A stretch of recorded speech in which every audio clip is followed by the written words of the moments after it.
Всем привет, с вами Банана Мастер, и сегодня мы делаем 17-ю домашку. Начнем с первой задачи. В этой задаче мне нужно сравнить два поля ввода. Если в обоих полях ввода число больше, чем 0, вывести слово good. Если хоть в одном будет отрицательное число, вывести слово no. Решение начну вот с этой функции, и здесь я уже, как обычно, получил наши данные. Мне осталось только прописать if. Начну с первого поля ввода, и вот таким условием узнаю больше, чем 0, то, что мы ввели в это поле ввода. Далее, я хочу сразу объединить два условия. Для этого я использую оператор «и», после чего могу добавить второе, где уже проверю второе поле ввода. И в такой конструкции, если в общем if дает true, то это означает, что числа, которые я вписал, все позитивные. Также добавляем else, и если хоть одно число будет отрицательным, то я выведу слово no. Проверяем решение. 10, 20. Отлично. Делаем первое число отрицательным. No. Это говорит о том, что мы задачу сделали верно. Значит, как работает оператор и? Если хоть одно false, все false. Можем переходить ко второй задаче. В этой задаче мне нужно сравнить также два поля ввода. И если хоть в одном поле ввода введено число больше 100, вывести слово big. Иначе small. Окей. Решение начнем вот тут вот. Прописываем сразу if. И проверяем первое поле ввода. Если введенное число больше 100, и также добавляю второе. Вот такое. И если второе число больше 100, то я что делаю? Вывожу наш дивчик слово big. Иначе, если оба else small, значит, как работает оператор или. Если хоть одно true, все true. Также этот оператор позволяет объединять несколько условий. То есть, если бы я это не написал, то два условия внутри if написать было бы невозможно. Проверяем, как это работает. Я вписываю сюда, давайте 40, 60, small. Вот тут делаю число побольше, big. Оба больше, все равно big. На всякий случай я чуть подробнее расскажу вам. Если говорить про то, как это прописано под капотом, и я, например, вписал, ну давайте, в первое 120, во второе 50, то при условии, первое условие дает true, второе условие дает false. Из-за того, что мы используем оператор или, то есть если хоть одно true, все true, в общем условие дало true. И это значит, отработает тело if, ну то есть big. Окей, можем переходить к третьей задаче. Эту задачу буду писать вот здесь. В этой задаче мне нужно проверить, находится ли вводимое нами число между 10 и сотней. Если оно находится в этом промежутке, вывести in. Не находится out. Решение начну писать с помощью if. Беру v3 и спрашиваю, больше или равно оно 10. Также добавляю второе условие. И здесь я использую амперсанты. Второе условие будет выглядеть так, что я возьму опять наш текст и сравню его с сотней. Если получается число v3 меньше сотни и больше 10, это в общем даст true. А если оно даст true, то я могу вывести слово in, ну то, что мне требуется по задаче. Иначе слово out. Вот так. Проверяем решение. Вписываем сюда 30 in, 130 out, 9 тоже out. Значит, я использую оператор и, если мне нужно проверять сразу оба условия. Но только если оба true, то тогда работай. Окей. Переходим к задаче номер 4. В этой задаче мне нужно проверить эти поля ввода. Если эти поля ввода пустые, то вывести слово bad.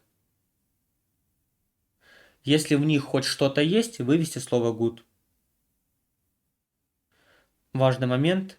Если хоть одно поле пустое, все равно bad. Это вам, кстати, подсказка. Если хоть одно поле пустое. То есть нам нужно проверять сразу эту и это поле. Ну, то есть сразу два поля. Если нужно проверять два поля, то я буду использовать какой вспомогательный оператор? Вы пока подумайте, я сейчас пропишу первое условие и второе условие. То есть, что мне вот сюда поставить, чтобы оно как раз работало по условию задачи. Дам вам пару секунд подумать, пока я допишу тело if и else.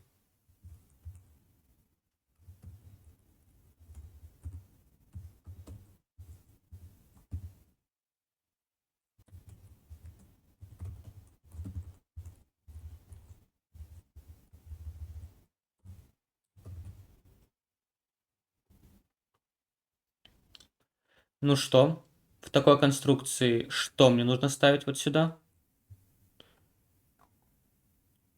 И правильный ответ – оператор или. Если хоть одно из них true, то есть хоть одно из этих полей пустое, то отрабатывает тело, и я вывожу bad.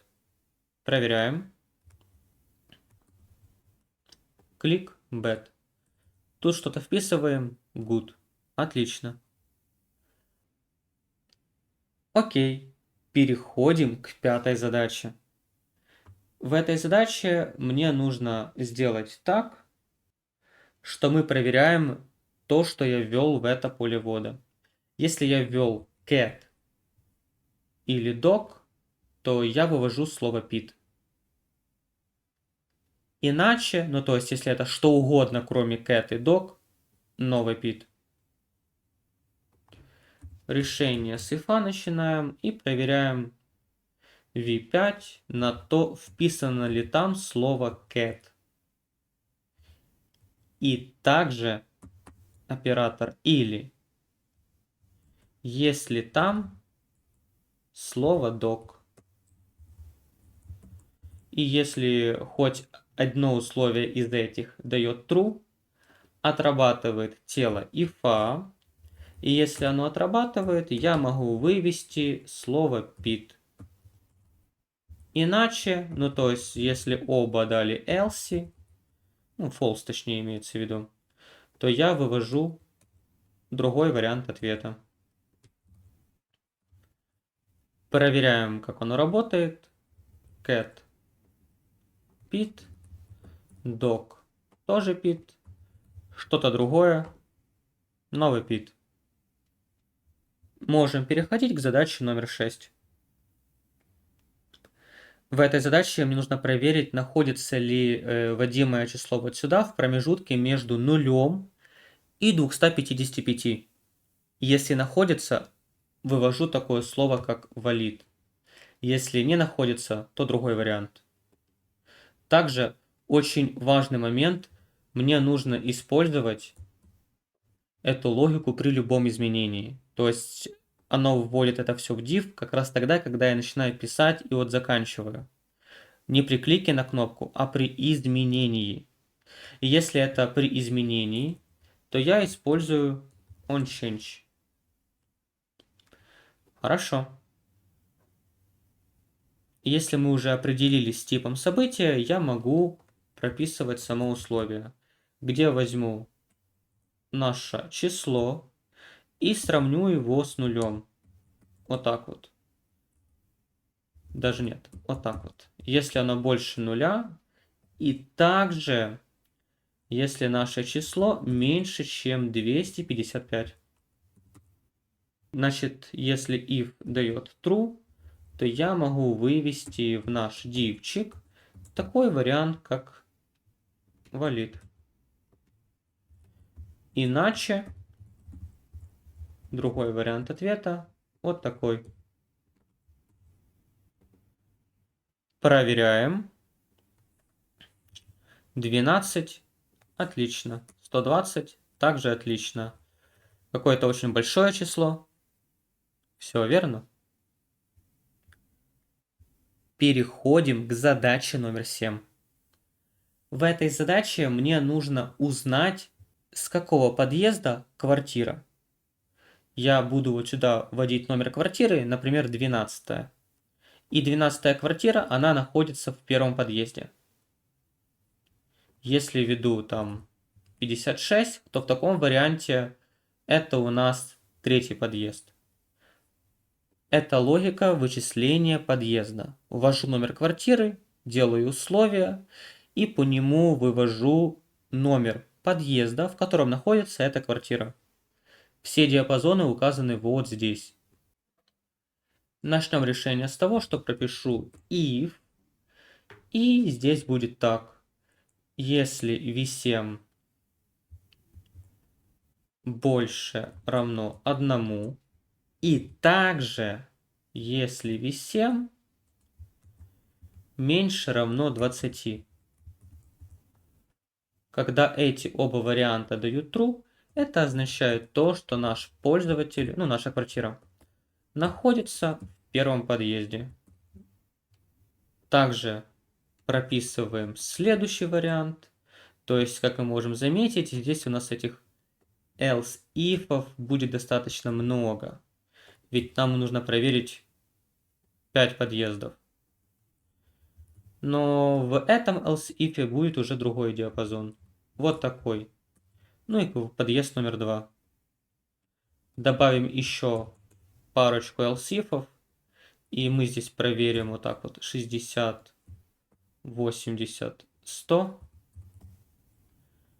Также вот тут вот 80, 60, 40. Подъезд 3, 4, 5. Если все варианты дают false, то я вывожу вот такой вариант ответа. Проверяем, как работает наша логика. Ввожу 21. Если там 21 квартира, то это второй подъезд. 45 третий. 84 пятый. Вводим несуществующую квартиру. Отлично. Все решено верно.